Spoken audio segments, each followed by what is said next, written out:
Good morning student. আজি আমি class 10 ৰ নৱম অধ্যায়ৰ বংশগতি আৰু ক্ৰমবিকাশ নামৰ পাঠটো আলোচনা কৰিম। এতিয়া এই পাঠটোৰ মূল বিষয়বস্তু হৈছে বংশগতি। বংশগতি মানে কি? হয়নে? বংশগতি, বংশৰ যিটো গতি, সহজ কথাত ক'ব পাৰো, বংশৰ যিটো গতি, যি প্ৰক্ৰিয়াৰে এটা জনুৰ পৰা তাৰ পৰৱৰ্তী জনুলৈ চাৰিত্ৰিক বৈশিষ্ট্যসমূহ স্থানান্তৰ হয়, অৰ্থাৎ পৰিবাহিত হয়, তাকে কি বোলে? বংশগতি বোলে। অৰ্থাৎ বংশগতি হৈছে বংশানুক্ৰমে পিতৃ মাতৃৰ পৰা তাৰ সন্তানলৈ চৰিত্ৰৰ প্ৰবাহিত হোৱা প্ৰক্ৰিয়া। আৰম্ভ কৰাৰ আগতে মই কিছুমান শব্দৰ বিষয়ে কম। নতুন নতুন শব্দ আছে, সেই নতুন নতুন শব্দবিলাকৰ অৰ্থ যদি আমি গম নাপাওঁ তেতিয়া এই পাঠটো আমি ভালকৈ বুজি নাপাওঁ। প্ৰকাৰণ, নতুন এটা শব্দ পাবা, প্ৰকাৰণ। এতিয়া এই প্ৰকাৰণ মানে কি? প্ৰকাৰণ মানে হৈছে একে প্ৰজাতিৰ ভিন ভিন ব্যক্তিৰ মাজত, কি কৈছোঁ মই? একে প্ৰজাতিৰ ভিন ভিন ব্যক্তিৰ মাজত বা একে পিতৃ মাতৃৰ ভিন ভিন সন্তানৰ মাজত দেখা দিয়া বিভিন্নতাকে প্ৰকাৰণ বোলে। আমি চমুকৈ ক'ব পাৰি যে প্ৰকাৰণ হৈছে পিতৃ মাতৃ আৰু তাৰ সন্তানৰ মাজত দেখা দিয়া পাৰ্থক্য। অ'কে, প্ৰকাৰণ মানে কি? পিতৃ মাতৃ আৰু তাৰ সন্তানৰ মাজত দেখা দিয়া পাৰ্থক্য, ইয়াকে কি কয়? প্ৰকাৰণ বোলে। আমি এনেকৈ চমুকৈ ক'ব পাৰোঁ। বুজি পালোঁ? নেক্সট এটা শব্দ আমি পাম, প্ৰভাৱী চৰিত্ৰ। এতিয়া প্ৰভাৱী চৰিত্ৰ মানে কি? এতিয়া প্ৰভাৱী চৰিত্ৰ কাক বোলে কৈ আছোঁ, বুজি পালা না? প্ৰভাৱী চৰিত্ৰ হ'ল পিতৃ মাতৃৰ পৰা আহৰণ কৰা এটা চৰিত্ৰ, যি চৰিত্ৰ অপত্য অনুত প্ৰকাশ পায়। কি কৈছোঁ মই? প্ৰভাৱী চৰিত্ৰ হৈছে পিতৃ মাতৃৰ পৰা আহৰণ কৰা এটা চৰিত্ৰ, যি চৰিত্ৰ অপত্য জনুত প্ৰকাশ পায়। অৰ্থাৎ পিতৃ মাতৃৰ পৰা আহৰণ কৰা যি চৰিত্ৰ তাৰ সন্তানলৈ প্ৰকাশ পায়, যা তাৰ সন্তানত প্ৰকাশ পায়, সেইটো হৈছে তাৰ প্ৰভাৱী চৰিত্ৰ। ঠিক আছে? এতিয়া অপ্ৰভাৱী চৰিত্ৰ কি? তেন্তে ইয়াৰ বিপৰীতটো হ'ব। অপ্ৰভাৱী চৰিত্ৰ হৈছে পিতৃ মাতৃৰ পৰা আহৰণ কৰা যি চৰিত্ৰ, সেই চৰিত্ৰ যদি অপত্য জনু অৰ্থাৎ তাৰ সন্তানলৈ যদি প্ৰকাশ নাপায় তেতিয়া তাক কি ক'ব? অপ্ৰভাৱী চৰিত্ৰ বুলি ক'ব। এতিয়া নতুন আৰু এটা শব্দ পালোঁ আমি, অপত্য জনু। অপত্য জনু কি? অপত্য জনু হৈছে জীৱ ব্যক্তিৰ সন্তান। অপত্য জনু কি? জীৱ ব্যক্তিৰ সন্তান। অ'কে, পাই গ'লোঁ আমি আৰু নতুন নতুন শব্দ পাম। ঠিক তেনেকৈ আমি জিন পাম। এতিয়া জিন মানে কি? জিন হৈছে DNA এটা খণ্ড, অৰ্থাৎ অংশ বুলি ক'ব পাৰোঁ, খণ্ড। আৰু এই DNA এটা খণ্ড, জিন হৈছে কি? DNA এটা খণ্ড, যিয়ে কি কৰে? প্ৰটিন সংশ্লেষণৰ নিৰ্দেশনা দিয়ে। জিনে কি কৰে? কোনো এটা চাৰিত্ৰিক বৈশিষ্ট্য নিয়ন্ত্ৰণ কৰে। বুজি পালোঁ? জিন মানে কি আমি বুজি পালোঁ। তাৰপিছত আৰু এটা শব্দ পাবা, ক্ৰমজম। ক্ৰমজমটো তোমালোকে ক্লাছ 9ত পাইছা। ক্ৰমজম মানে কি? ক্ৰমজম হৈছে DNA এটা অংশ, যিয়ে পিতৃ মাতৃৰ পৰা অপত্য জনুলৈ জিন কঢ়িয়াই লৈ যায়। কি ক'লোঁ মই? DNA এটা অংশ, ক্ৰমজম মানে কি? ক্ৰমজম হৈছে DNA এটা অংশ, যিয়ে কি কৰে? পিতৃ মাতৃৰ পৰা অপত্য জনুলৈ জিন কঢ়িয়াই লৈ যায়। মানৱ দেহৰ ক্ৰমজমৰ সংখ্যা 23 জোট থাকে, আৰু ইয়াৰে 22 জোৰ দৈহিক ক্ৰমজম বুলি কোৱা হয়, আৰু এজৰক যৌন ক্ৰমজম বুলি কোৱা হয়। সেইকাৰণে কি ক্ৰমজমক জিনৰ বাহক বুলি কোৱা হয়। তো আমি বুজি পালোঁ ক্ৰমজম মানে কি। তাৰপিছত আছে ক্ৰমবিকাশ। এতিয়া এই ক্ৰমবিকাশ মানে কি? ক্ৰমবিকাশ মানে ক্ৰমে বিকাশ হৈ অহা। তো ডেফিনেশ্যনটো হ'ল একে প্ৰজাতিৰ জীৱৰ মাজতেই, কি ক'লোঁ মই? একে প্ৰজাতিৰ জীৱৰ মাজতেই পৰিৱেশৰ প্ৰভাৱত, বিশেষকৈ DNAৰ প্ৰতিলিপিকৰণৰ বিসংগতি আৰু যৌন প্ৰজননৰ ফলত কিছুমান পাৰ্থক্য দেখা যায়। বুজি পাইছা না? একে প্ৰজাতিৰ জীৱৰ মাজতে কি হয় পৰিৱেশৰ প্ৰভাৱত বিশেষকৈ DNA প্ৰতিলিপিকৰণৰ বিসংগতি আৰু যৌন প্ৰজননৰ ফলত কিছুমান পাৰ্থক্য দেখা যায় আৰু এই পাৰ্থক্যই কি হয় পিতৃ-পুৰুষৰ পৰা তাৰ সন্তানলৈ ধাৰাবাহিক ৰূপত চলি থাকে আৰু ইয়াকে কি কয় ক্ৰমবিকাশ বুলি কোৱা হয় উদাহৰণ মই এটা দি আছো যে একে পিতৃ মাতৃৰ সকলো সন্তান একে ধৰণৰ নহয় মানে দেখাত একে নহয় বেলেগ বেলেগ হয় এটো হল আপোনাৰ ক্ৰমবিকাশ তাৰ পিছত জিনটো পাইছো জিনৰ বৈশিষ্ট্য কিছুমান আছে জিনৰ বৈশিষ্ট্য হল যে জিন জৈৱিক প্ৰক্ৰিয়াৰ একক জিন কি জৈৱিক প্ৰক্ৰিয়াৰ একক ই বংশগতিৰ বাহক এটো আমি পালো অলপ আগতে কি জিন বংশগতিৰ বাহক তাৰ পিছত জিনৰ উৎপৰিৱৰ্তন ঘটে জিনৰ উৎপৰিৱৰ্তন ঘটে এই উৎপৰিৱৰ্তনটো নতুন শব্দ পালো এটো মই কৈ আছো তাৰ পিছত এই জিনে কি কৰে ডিএনএৰ জিন হৈছে ডিএনএৰ অংশ বিশেষ এই চাৰিটা লিখিলে হল 2 নম্বৰ ওকে মই নতুন এটা শব্দ কৈছিলো কি উৎপৰিৱৰ্তন এতিয়া এই উৎপৰিৱৰ্তন মানে কি উৎপৰিৱৰ্তন হৈছে জিনৰ পৰিৱৰ্তনৰ বাবে হঠাৎ হোৱা ভেক্টৰ ৰূপৰ পৰিৱৰ্তন কি কলো মই উৎপৰিৱৰ্তন মানে কি জিনৰ পৰিৱৰ্তনৰ বাবে হঠাৎ হোৱা ভেক্টৰ ৰূপৰ পৰিৱৰ্তন এতিয়া এই ভেক্টৰ ৰূপ মানে কি ভেক্টৰ ৰূপ হৈছে কি ব্যক্তিৰ এটা বাহ্যিক প্ৰকাশ অৰ্থাৎ ভেক্টৰ ৰূপ হৈছে এটা লক্ষণৰ বাহ্যিক প্ৰকাশ ওকে আমি পালো তাৰ পিছত আৰু এটা নতুন শব্দ পাবা হেতু হৈছে বিৱৰ্তন এতিয়া বিৱৰ্তন মানে কি বিৱৰ্তন মানে হৈছে যৌন প্ৰজনন বা ডিএনএৰ পৰিৱৰ্তনৰ ফলত ভালেকেইটা প্ৰজননৰ যোগেদি এটা প্ৰজাতিৰ চাৰিত্ৰিক বৈশিষ্ট্যৰ পৰিৱৰ্তন কি কৈছো মই বিৱৰ্তন মানে কি যে যৌন প্ৰজনন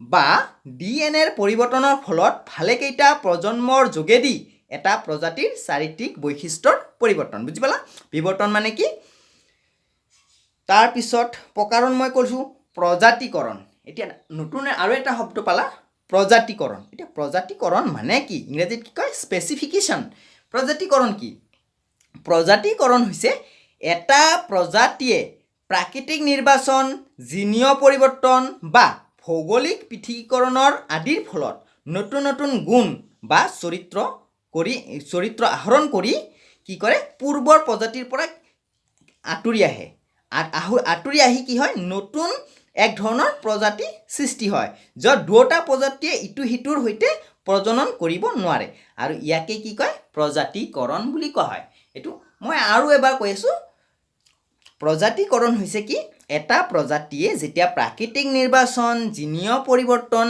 বা ভৌগোলিক পৃথকীকৰণ আদিৰ ফলত নতুন নতুন গুণ বা চৰিত্ৰ আহৰণ কৰি কি কৰে পূৰ্বৰ যেটো তাৰ পিতৃ মাতৃ আছিল সেই পিতৃ মাতৃৰ যিবিলাক চৰিত্ৰ আছিল সেই চৰিত্ৰবিলাক হেৰুৱাই বিশেষ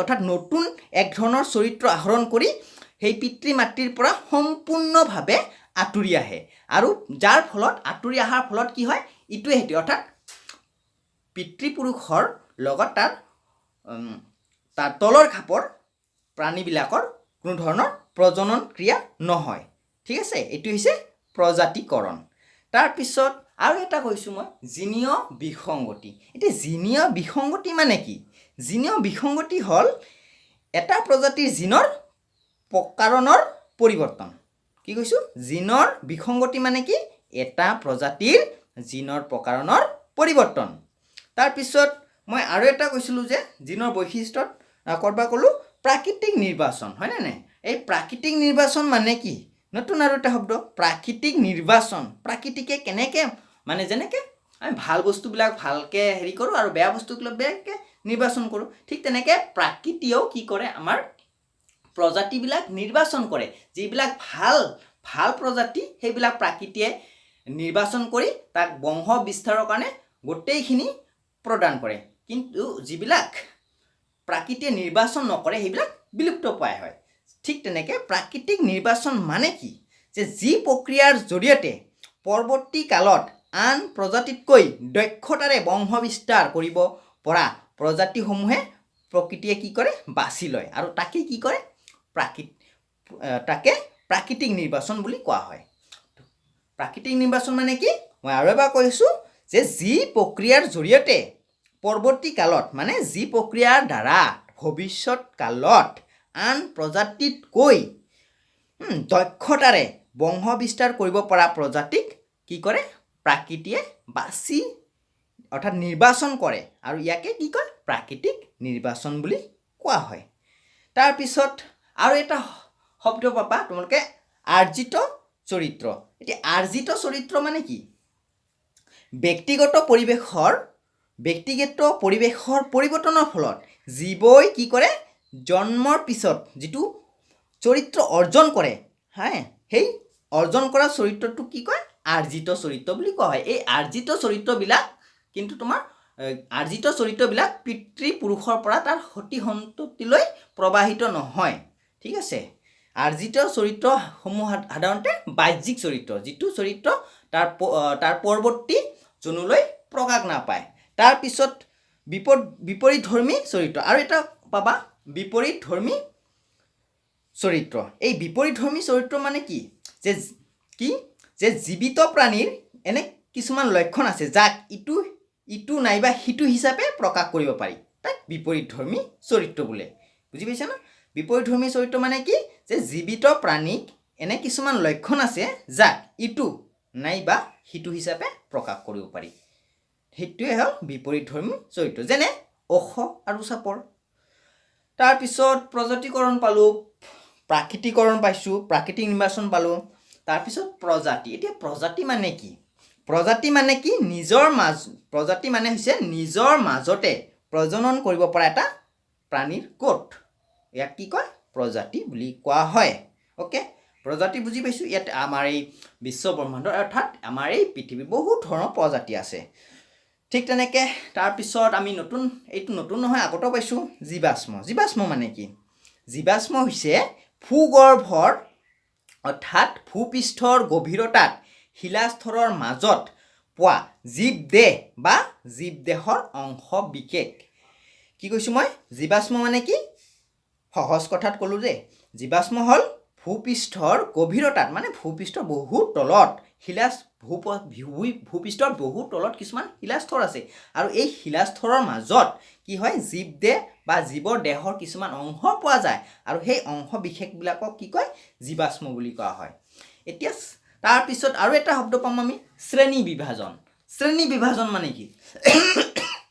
শ্ৰেণী বিভাজন হৈছে জীৱসমূহক মৌলিক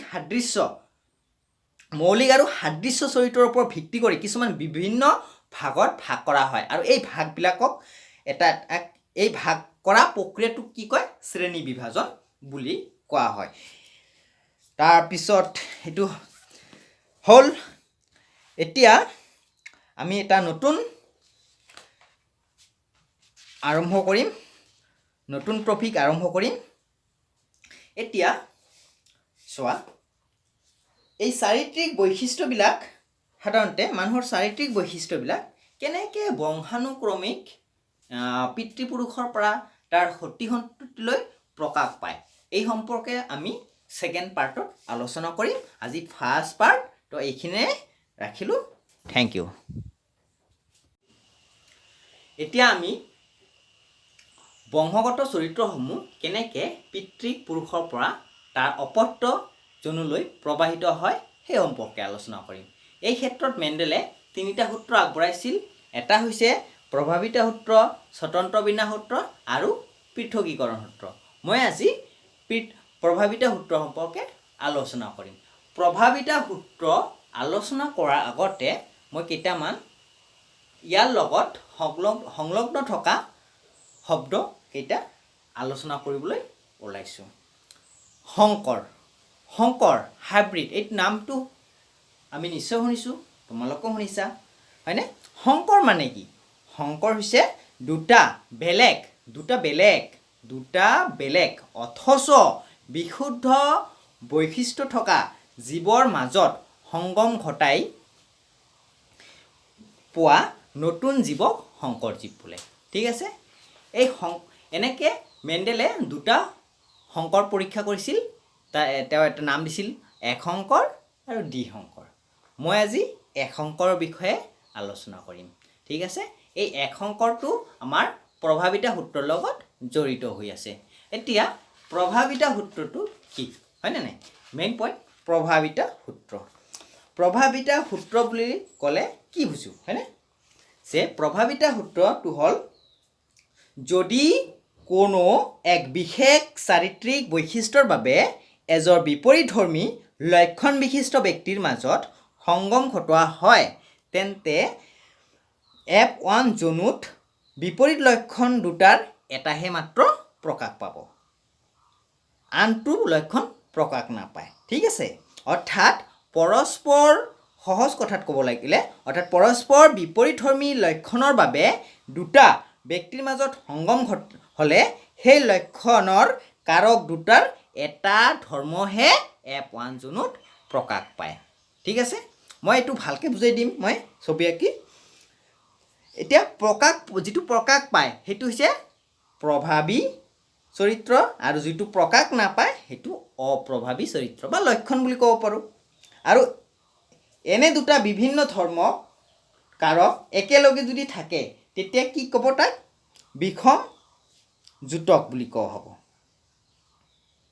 আৰু কাৰক দুটা একে ধৰ্ম যদি হয় তেতিয়া সমযুতক বুলি ক'ব কি কৈছোঁ বুজি পাইছা না যদি তোমাৰ এই দুটা বিভিন্ন ধৰ্মৰ কাৰক যদি থাকে অৰ্থাৎ জিন থাকে সহজ কথাত ক'ব লাগে যদি দুটা বিভিন্ন প্ৰকাৰৰ অৰ্থাৎ বেলেগ বেলেগ ধৰ্মৰ যদি জিন থাকে কাৰক বুলি কৈছিলোঁ জিন থাকে তেতিয়া তাক কি ক'ব বিষম যুতক বুলি ক'ব আৰু যদি একে ধৰ্মৰ যদি জিন থাকে তাক সমযুতক বুলি কোৱা হ'ব ঠিক আছে ওকে এতিয়া এই প্ৰভাৱী সূত্ৰটো অলপ আলোচনা কৰোঁ তে প্ৰভাৱী সূত্ৰ মতে কি আছিল প্ৰভাৱী সূত্ৰ মতে আছিল যে যদি কোনো এক বিশেষ অৰ্থাৎ যদি কোনো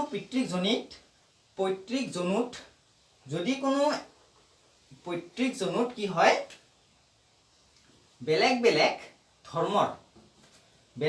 ধৰ্মৰ যদি লক্ষণযুক্ত ব্যক্তি অৰ্থাৎ ইয়াতে মই গছ লৈছোঁ ঠিক আছে বেলেগ বেলেগ অৰ্থাৎ ইয়াৰে গছৰ বৈশিষ্ট্য বেলেগ ইয়াতে ওখ ইয়াতে চাপৰ দুটা বেলেগ বেলেগ ধৰ্মৰ দুটা গছ লৈছোঁ আৰু এই গছ দুটাৰ মাজত মই কি কৰিছোঁ সংগম ঘটাইছোঁ সংগম ঘটোৱাৰ ফলত কি হয় F1 জনু অৰ্থাৎ প্ৰথম অপত্য পুৰুষ বুলি কোৱা হ'ব আৰু এইটো পিতৃপুৰুষ পিতৃৰ পৰা কি হয় সন্তান তো সেইকাৰণে কি কৈছোঁ এইটো প্ৰথম অপত্য পুৰুষ বুলি কৈছোঁ তে কি হ'ব যদি পৈতৃক জনুত যদি আমি দুটা বিপৰীত ধৰ্মৰ যদি গছ লওঁ এটা ওখ এটা চাপৰ বিশুদ্ধ গছ কিন্তু ঠিক আছে তে লোৱাতকে কি হ'ব প্ৰথম অপত্য পুৰুষত আটাইবিলাক যিমানকেইটা গছ ইয়াতে উৎপন্ন হ'ব বা সৃষ্টি হ'ব তাৰে গোটেইকেইটা গছে কি হ'ব ওখ হ'ব ইয়াৰে চাওক আমি দুটা গছ লৈছোঁ এটা ওখ এটা চাপৰ ইয়াৰে কোনটো চৰিত্ৰ ইয়াত প্ৰকাশ পাইছে এই ওখ চৰিত্ৰটো প্ৰকাশ পাইছে হয় নে নাই এই ওখ চৰিত্ৰটো প্ৰকাশ পাইছে তো ইয়াকে এই চৰিত্ৰটো কি ক'ব এইটো হ'ব প্ৰভাৱী চৰিত্ৰ এইটো কি প্ৰভাৱী চৰিত্ৰ আৰু এইটো কি হ'ব অপ্ৰভাৱী চৰিত্ৰ ঠিক আছে প্ৰভাৱী অপ্ৰভাৱী চৰিত্ৰ বুজি পালোঁ এতিয়া F1 জনু তেন্তে প্ৰভাৱী চৰিত্ৰ গোটেইকেইটা গছ ওখ হ'ব ঠিক আছে এতিয়া এই ইয়াতে যে আমি আটাইকেইটা গছ ওখ পাইছোঁ তাৰে ভিতৰত দুটা বেলেগ বেলেগ ধৰ্মৰ দুটা গছ লৈছোঁ এটা ধৰক পুৰুষ প্ৰজাতি আৰু এটা মহিলা প্ৰজাতিৰ গছ লৈছোঁ ঠিক আছে এতিয়া এই দুটা গছৰ মাজত এতিয়া যদি আমি সংগম ঘটাও তেতিয়া কি হ'ব তেতিয়া F2 জনু অৰ্থাৎ এইটো প্ৰথম অপত্য পুৰুষ এইটো দ্বিতীয় অপত্য পুৰুষ অৰ্থাৎ এইটো প্ৰথম যদি হয় এইটো দ্বিতীয় অপত্য পুৰুষ অৰ্থাৎ যদি তাৰ ল'ৰা ছোৱালী তাৰ নাতি হ'ব পুতি হ'ব এই ধৰণৰ তো এতিয়া এই দ্বিতীয় অপত্য পুৰুষত কি হ'ব যেতিয়া আমি প্ৰথম অপত্য পুৰুষৰ পৰা দুটা বেলেগ বেলেগ ধৰ্মৰ গছৰ মাজত যদি আমি সংগম ঘটাও তেতিয়া কি হ'ব দ্বিতীয় অপত্য জনুত কি হ'ব তোমাৰ তিনি ভাগৰ গছে ওখ হ'ব আৰু এভাগ গছ চাপৰ হ'ব কি কৈছোঁ মই যদি প্ৰথম অপত্য পুৰুষত গোটেইকেইটা গছই ওখ পাইছোঁ হয় নে নাই এই গছকেইটাৰ ভিতৰত দুটা মাত্ৰ গছ লৈছোঁ বিপৰীত ধৰ্মযুক্ত এটা পুৰুষ প্ৰজাতিৰ আৰু এটা মহিলা প্ৰজাতিৰ এতিয়া এই দুটা গছৰ মাজত যদি আমি সংগম ঘটাওঁ তেতিয়া দ্বিতীয় তাৰ পৰা নিশ্চয় গছ হ'ব এতিয়া সেই গছবিলাকক কি ক'ব দ্বিতীয় অপত্য পুৰুষ বুলি ক'ব এই দ্বিতীয় অপত্য পুৰুষত আপোনাৰ 3 ভাগ ওখ গছ পোৱা গ'ল আৰু এভাগ চাপৰ গছ পোৱা গ'ল ইয়াৰে আকৌ এই গছটো বিশুদ্ধ ওখ আৰু এইটো হ'ল বিশুদ্ধ চাপৰ ঠিক আছে এতিয়া কি কৈছোঁ মই দ্বিতীয় অপত্য পুৰুষত তেন্তে